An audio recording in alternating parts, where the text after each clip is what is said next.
Saya lahir di Jerman di sebuah desa dekat dengan perbatasan negara Belanda. Anak pertama dari 2 bersaudara. Adik saya juga perempuan.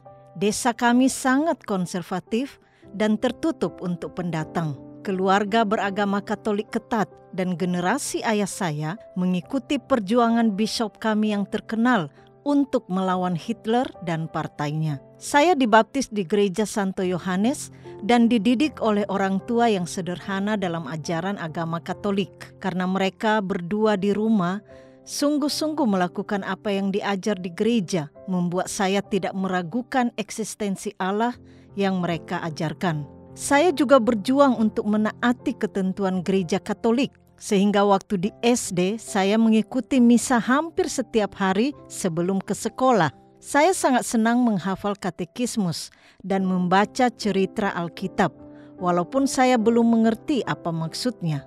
Interaksi saya dengan orang Kristen Protestan terjadi sewaktu saya sekolah SMP di kota kabupaten. Saya satu tempat duduk dengan teman yang beragama Protestan. Walaupun sama-sama belajar, tetapi saya menjaga jarak karena berpikir iman mereka salah. Setelah selesai SMA, saya bekerja di bank sambil belajar seminggu sekali di sekolah entrepreneurship.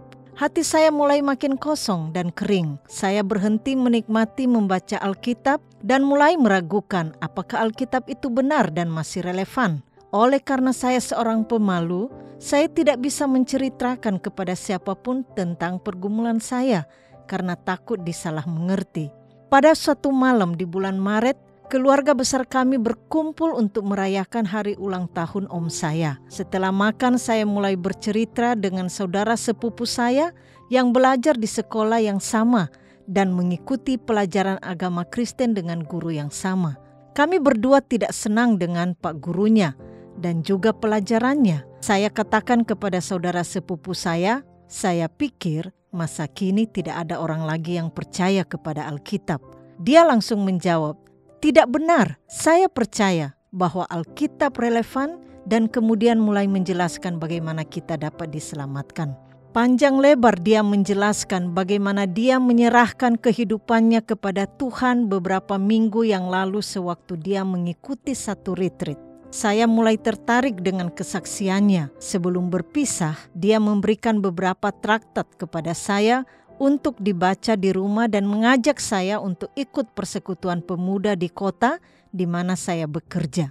Walaupun saya membaca semua buku kecil yang menjelaskan tentang pertobatan, saya tetap tidak mengerti maksudnya. Beberapa minggu kemudian saya mengikuti saudara saya ke persekutuan pemuda Kristen interdenominasi. Saat saya berinteraksi dengan pemuda di sana, saya tahu bahwa mereka memiliki iman yang tidak saya miliki.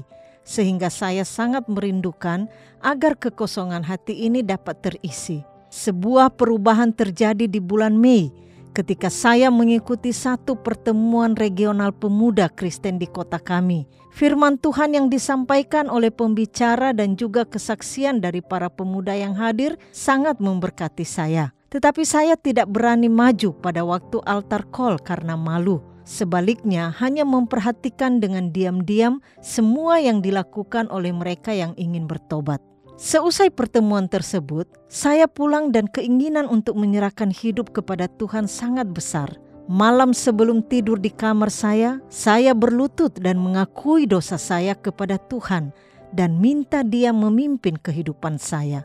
Sesudah berdoa, sukacita besar mengisi hati saya, serta satu keyakinan bahwa mulai dari sekarang saya adalah anak Tuhan, diterima karena Tuhan mati di kayu salib untuk saya.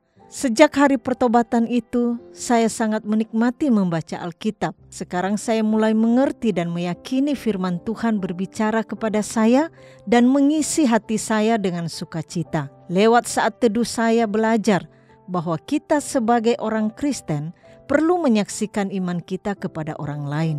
Itu sebabnya saya coba menjelaskan iman saya yang baru kepada orang tua. Mereka sangat marah karena berpikir saya masuk ke aliran sesat. Apalagi persekutuan pemuda yang saya ikuti itu bukan dari gereja Katolik. melainkan bersifat interdenominasi. Akhirnya mereka melarang saya untuk menghadiri persekutuan itu dan bertemu dengan teman-teman baru. Saya merasa sangat terpukul karena saya tahu bahwa saya membutuhkan persekutuan dengan mereka untuk maju dalam iman saya dan bertahan. Karena di desa saya tidak ada orang-orang yang lahir baru. Walaupun saya berdoa, sikap orang tua saya tidak berubah. Bagaimana kisah selanjutnya? Nantikanlah di channel ini.